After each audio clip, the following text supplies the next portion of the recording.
Invariance.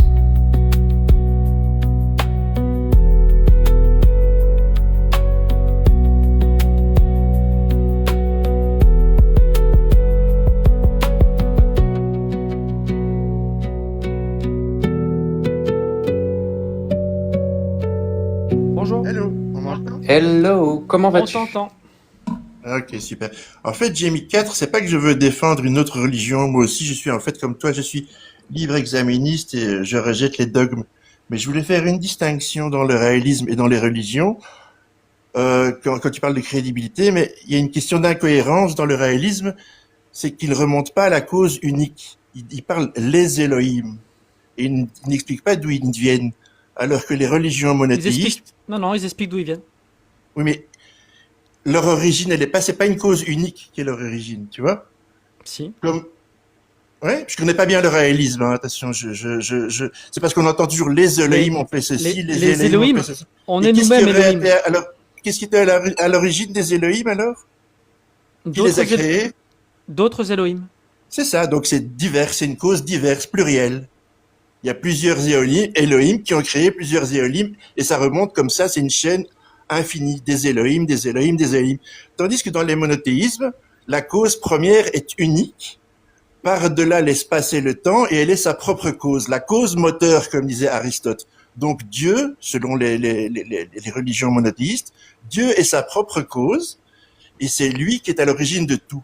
Alors que dans les Elohim, il y a une incohérence, c'est qu'il y a plusieurs sources qui sont la cause de plusieurs choses. Tu comprends ce que je veux Yes. dire? Tu vois ce que je veux dire? Je vais t'expliquer. Premier C'est pas... disclaimer, le réalisme, ça tient pas debout une seconde. C'est empris de dérives sectaires et c'est pourri. Je ne vais pas défendre le réalisme ici. Oui, non, j'ai bien compris ça. Non, c'est pas à toi que je parle. Pardon, Ok. vraiment, je vais t'expliquer. Yes.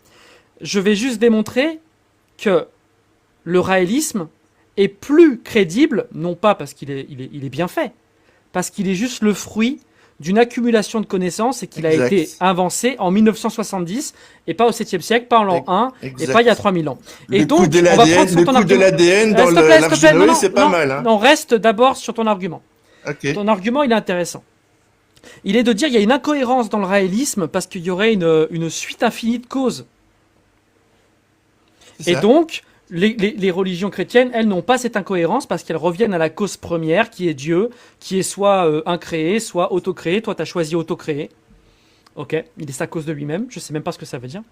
Pas de souci. Dis-moi, actuellement, d'après toi, la science moderne, non pas la science, les gens qui ont réfléchi à la question, la science en devenir moderne, la recherche scientifique moderne, elle tend vers un modèle d'univers qui a toujours existé ou qui a un début?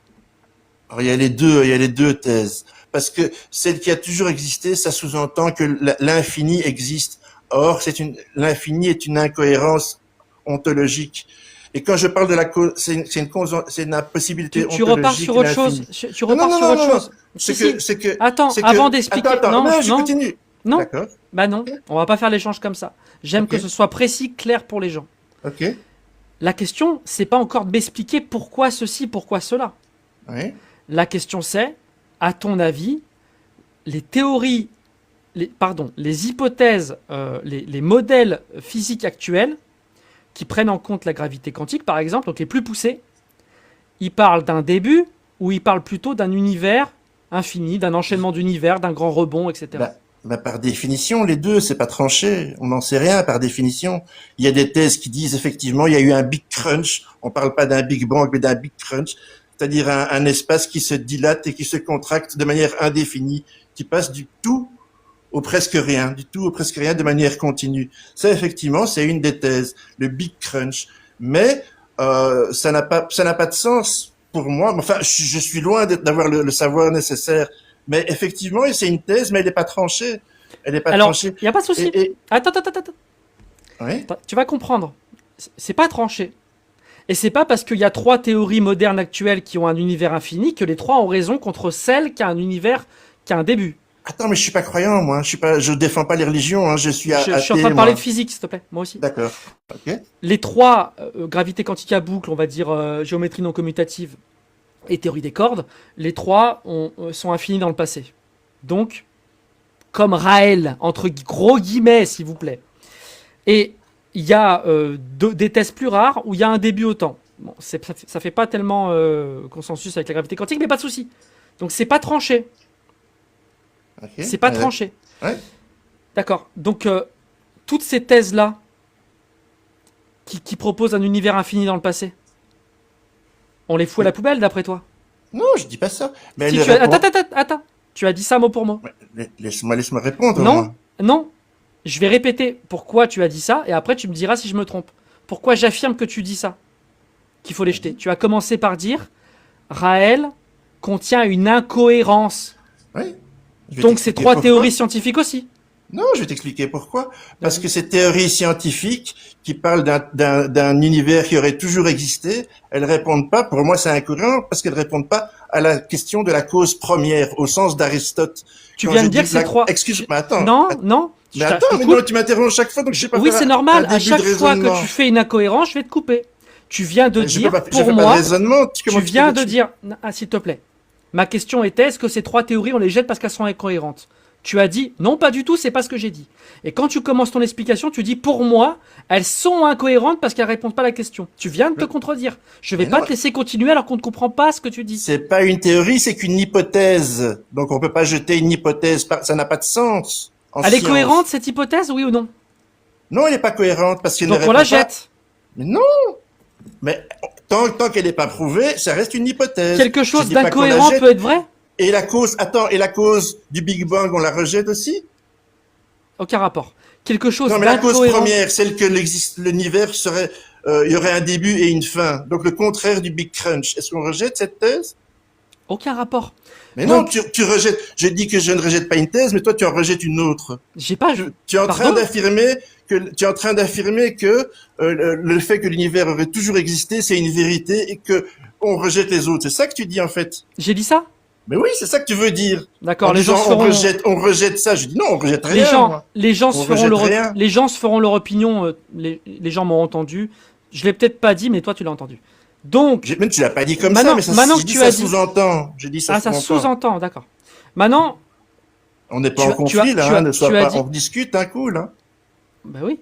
Okay. Tu as dit là à l'instant, elles sont incohérentes, mais on les jette pas. C'est-à-dire quelque chose d'incohérent peut être vrai? Pour moi, c'est pas prouvé. Mais ça, c'est du sophisme ce que tu fais là.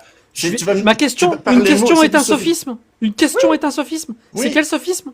Parce que tu me fais répondre par oui ou par non. Et puis tu fais une analogie. Regarde. Attends. C'est pas possible. Tu m'interromps chaque fois. C'est normal. Tu m'emmènes sur un chemin. Je t'empêche de faire un sophisme. Non, tu en as fait un avant moi. Mais si, justement, tu m'as accusé de faire un sophisme. Le sophisme du faux dilemme. Ça veut dire que je t'aurais posé une question qui contient plus de 2 réponses possibles, et j'aurais fait comme s'il n'y en avait que 2. Eh ben, dis-moi. Écoute bien.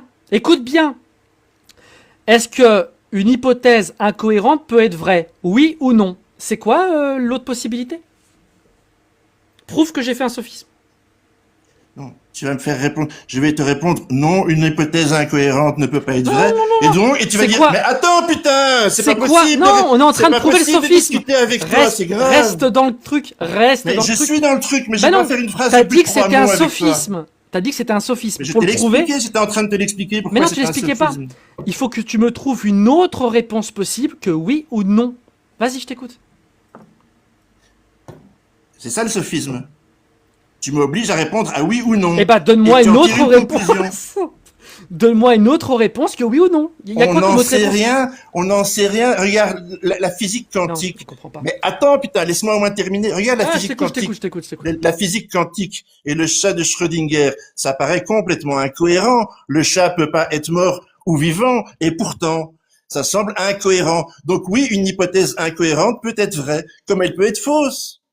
Tu vois, on n'a rien répondu avec ça. Moi, je suis sur la question de la cause. Je suis sur la question de la cause. Il faut t'arrêter, tu vois. Il faut t'arrêter parce que là, tu viens de faire une affirmation et cette affirmation-là, elle est fausse. Tu viens de dire que le chat de Schrödinger, il est à la fois mort et à la fois vivant et ça semble incohérent. J'ai pas dit que c'est le cas. Attends. C'est l'hypothèse de Schrödinger. Oui, mais l'hypothèse de Schrödinger, elle ne s'applique pas au chat. Le chat, c'est un exemple pour expliquer l'état d'une particule. Sans blague.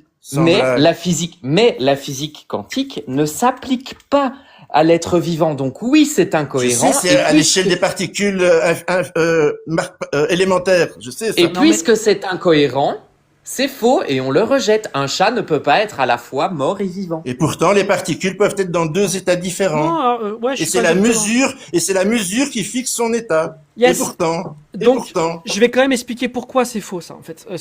Désolé, je suis pas exactement d'accord avec toi, Diane, mais ce que tu as voulu dire est vrai, mais je suis pas d'accord avec l'exemple du chat.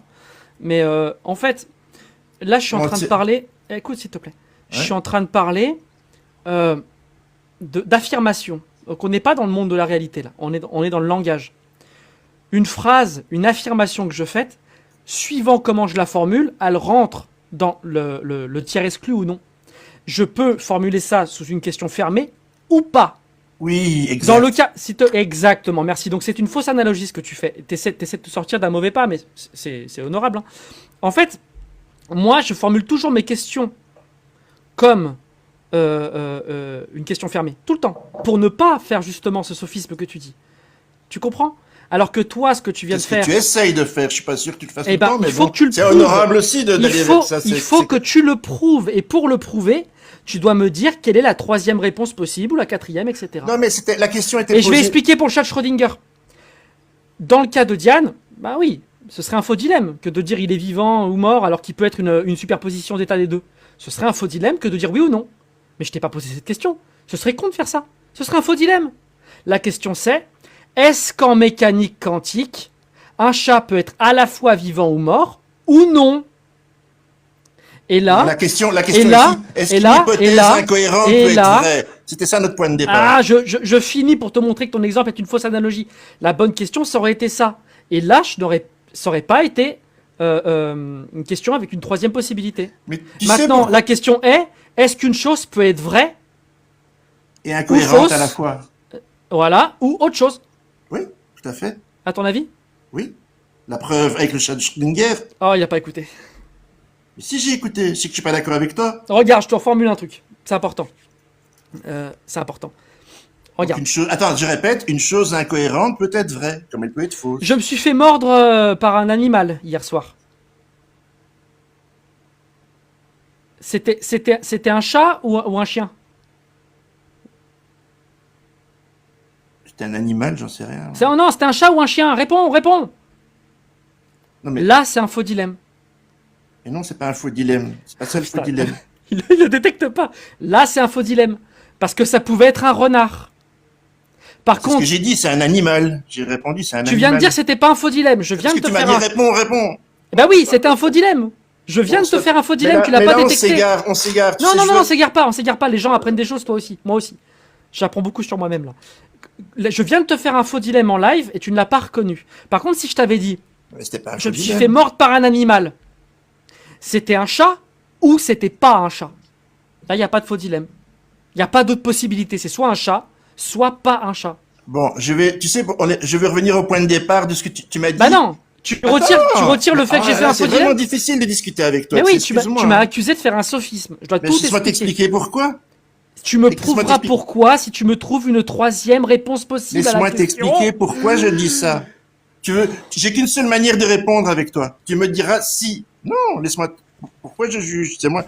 Tu m'as dit, est-ce qu'une hypothèse incohérente peut être fausse? Donc on parlait du Big Bang et de la théorie sur laquelle l'univers aurait toujours existé. Et ton ambition était que je réponde non, une réponse incohérente ne peut pas être fausse, donc elle est cohérente, donc elle est vraie. C'était ça ton objectif. Bah pas du tout, sinon ce serait débile. Bah oui, c'est pour ça que je dis attends, le modèle physique. J'aime beaucoup parler de ça. Le modèle symétrique de théorie des groupes SU4, ça unifie gravité quantique, gravité et mécanique j'ai pas les connaissances. C'est pas grave. Je te donne un exemple. Le modèle SU4, il est totalement cohérent. Il correspond pas à la réalité. Il est faux. La cohérence n'a aucun rapport avec l'existence. Aucun. Ouais, tout à fait. Je suis d'accord avec toi. Mais alors pourquoi tu dis que j'ai dit ça? Pourquoi tu dis que c'est mon ambition? Tu viens de faire un deuxième sophisme. Non, c'est parce que tu m'as posé la question telle quelle. Est-ce qu'une chose incohérente peut être fausse? Pourquoi tu m'as posé cette question? Quand on parlait du Big Bang. J'ai jamais posé cette question. Ce serait une question débile. Bon, enfin, alors, tu as posé la question. Mais t'as posé la question dans un moment d'émotion et voilà, t'as pas tu l'as formulé dit ta texto. question de manière totale. Ah, j'ai pas plutôt dit, désolé, je me souviens avoir dit ça. Est-ce que quelque chose d'incohérent peut être vrai? Non, peut être faux. Je crois pas avoir dit ça. Je suis enregistré, je te Tu l'as dit, réécouterai. tu l'as dit, C'est une mais erreur. comme je te dis, c'est un abus de langage, c'est une erreur. C'est pas grave. c'est une t'as- erreur, Ça, alors. je peux pas le Tu peux soucier trouver, de mon oui, c'est une pouce, erreur. moi. Je veux Je te peux pas dire, le est-ce que soucier ça de peut mon être pouce. vrai? Est-ce que ça peut être vrai? Oui, aussi. Ou Quelque non. chose d'incohérent peut être vrai. Ah oui, la preuve avec l'hypothèse de Schrödinger, le cas de Schrödinger. C'est incohérent son truc, pourtant à l'échelle élémentaire, des particules peuvent être dans deux états différents. Et c'est la mesure qui fixe l'état. Et donc, quand on ouvre la boîte, comme dirait Schrödinger, c'est là qu'on sait si le chat est mort ou vivant. Donc oui, une hypothèse a priori incohérente peut être vraie, comme elle peut être fausse. Mais donc, moi, toujours est-il que moi, ce que je voulais dire, c'est que les Raéliens ne répondent pas à la cause, à la question de la cause première. Et c'est pas moi qui parle de cause première, c'est Aristote. Aristote, il parle de la cause moteur, c'est-à-dire l'échelle des causes. Et ça, l'exemple de l'univers qui existerait toujours, qui se dilaterait et se contracterait. Pourquoi je dis que c'est incohérent? Parce qu'il ne répond pas à la question de la cause. Qu'est-ce qui a causé cet état qu'un univers se dilaterait et se contracterait de manière infinie? On On ne sait vérifie? toujours pas pourquoi. C'est quoi la cause de ça? Pourquoi est-ce qu'il y a quelque chose plutôt que rien? C'est ça la question. Parce que les religions abrahamiques répondent à cette question? Je sais pas ça que je dis du tout, mais il parle de je compare la cause première, c'est là où les religions abrahamiques, ils apportent une réponse. Ils apportent une réponse, ils disent que c'est Dieu. Je viens de te demander, mot pour mot, si les religions abrahamiques répondent à cette question, tu me dis je dis pas ça, et une seconde après tu me dis les religions abrahamiques Ils répondent ne à ça. répondent pas à la question, ils donnent une réponse aux croyants que l'univers serait créé par Dieu. On n'en sait rien au stade, d'un point de vue scientifique, à l'heure actuelle, on n'en sait rien quelle est la cause première. Hein. Les scientifiques ne le savent pas, parce que le Big Bang, c'est quelques millisecondes après le début de l'univers, après le début de l'existence du temps et de l'espace. Donc en fait, pour le moment, on n'en sait rien. Et les religions s'insèrent là-dedans et ils disent que celui qui a allumé le briquet du Big Bang, si on veut, c'est Dieu. Mais ils donnent une réponse. Donc elles répondent à ça. Comme tu dirais crédible. Comme tu dirais crédible. Donc les religions répondent à ça. Ils donnent une réponse crédible. Ils disent les religions donnent une réponse crédible. En ce sens qu'ils répondent à la cause première. Je dis pas qu'elle est vraie, comme tu disais toi. Et ça, les Raéliens ne le font pas. Ils restent avec une multitude de causes. Oui, plusieurs Elohim ont créé plusieurs autres Elohim qui ont créé plusieurs autres Elohim. Alors que la cause unique et première, qui explique pourquoi il y a quelque chose plutôt que rien, les Israéliens n'y répondent pas. Et ça, les religions y répondent. Combien de fois il faut que tu répètes le truc pour que tu penses qu'on l'entende? J'essaie de bien synthétiser pour est-ce que je peux faire une phrase complète. Synthétiser, voilà. c'est pas répéter 5 fois la même chose en boucle? Ah, c'est méchant, ça, c'est petit, ça. J'ai répété, j'étais dans mon truc pour bien être sûr que je suis bien compris, c'est tout. Hein. Ben oui, au bout de 5 fois, on a compris. J'ai parlé 1 minute 30 au total. Hein. C'est bon. Donc, le raélisme, c'est moins crédible parce qu'ils répondent pas à la cause première. J'ai pas dit que c'est moins crédible, je dis que c'était incohérent. Ouais, allez, je te remercie. T'as un dernier mot? Quelle drôle de réaction, dis donc. Donc si c'est incohérent, quelque chose d'incohérent peut être aussi crédible qu'un truc cohérent? Hein? Quelque chose d'incohérent peut être aussi crédible, voire plus qu'un truc cohérent? Bah oui, le chat de Schrödinger, c'est complètement incohérent, pourtant c'est crédible. Ça veut dire quoi, incohérent? Incohérent qui ne répond pas à la chaîne des causalités. La cause n'est pas la bonne, c'est pas cohérent, ça n'est pas la cause de ça, c'est incohérent. Et c'est quoi dans le chat Schrödinger la cause qui n'est pas la cause de ça? Bah, que le chat ne peut pas être vivant ou mort, c'est incohérent. Pourtant, c'est la rapport mesure, non, c'est la mesure qui fixe. Tu as dit que c'est pas la bonne cause. De quoi tu parles? La bonne cause? J'ai pas dit. Attends, à quel moment j'ai dit ça? Rafraîchis-moi la mémoire. Redis-nous, c'est quoi quelque chose de cohérent? C'est qui explique la chaîne des causalités sans erreur, quoi. Et ou la bonne cause au bon effet. Et en quoi le chat Schrödinger, il n'y a pas la bonne cause? Pourquoi le chat Schrödinger, il n'y a pas la bonne... Non, parce qu'il pose une question incohérente. Est-ce que le chat peut être mort ou vivante?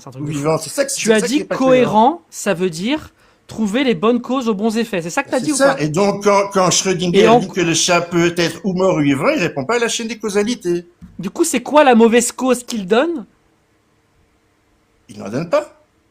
Il dit que c'est la mesure, il répond pas à la question. Le chat, il meurt pas à cause de l'atome qui casse une fiole de poison. Si tu fais la mesure, mais si tu la fais pas, non, il peut être à la fois mort et à la fois vivant. Si tu l'ouvres, si tu fais pas la, si tu ouvres pas la boîte. C'est quoi la cause qui est pas bonne? Mais y a pas de cause, ça dépend de la mesure. Et donc c'est quoi la cause qui est pas bonne? Là, on parle des Raéliens. Mais c'est toi qui parles de Schrödinger. Non mais c'est un sketch. C'est un sketch. Mais je sais pas ce que tu veux prouver. Je sais pas ce que tu veux montrer. Je termine maintenant. Je vais conclure. Je vais expliquer pourquoi. Toi, tu viens de nous dire que quelque chose d'incohérent peut être aussi crédible qu'un truc cohérent. Ouais. C'est un problème. C'est un problème. Ouais, c'est un problème, mais pourtant, donc, je te demande. Non, je finis. Donc, je te demande la définition de cohérent. Tu me sors un truc avec des chaînes causales. J'ai aucune idée de ce que ça veut dire. Et donc, je te demande pour le chat. Bon, tu sais quoi? J'aime pas ton arrogance. Je préfère aller sur un autre live. Allez, salut. Hein. À bientôt. Au revoir. Merci à toi. Je ne sais pas comment t'as fait pour rester si calme. Parce que c'est dur, quoi. Je ne supporte pas les. C'est assez compliqué déjà pour beaucoup de croyants qui passent pour des cons à cause de certains huluberlus. Et je ne supporte pas qu'on fasse croire que les athées sont plus rationnels par défaut. Je supporte pas ça. Je supporte pas, tiens.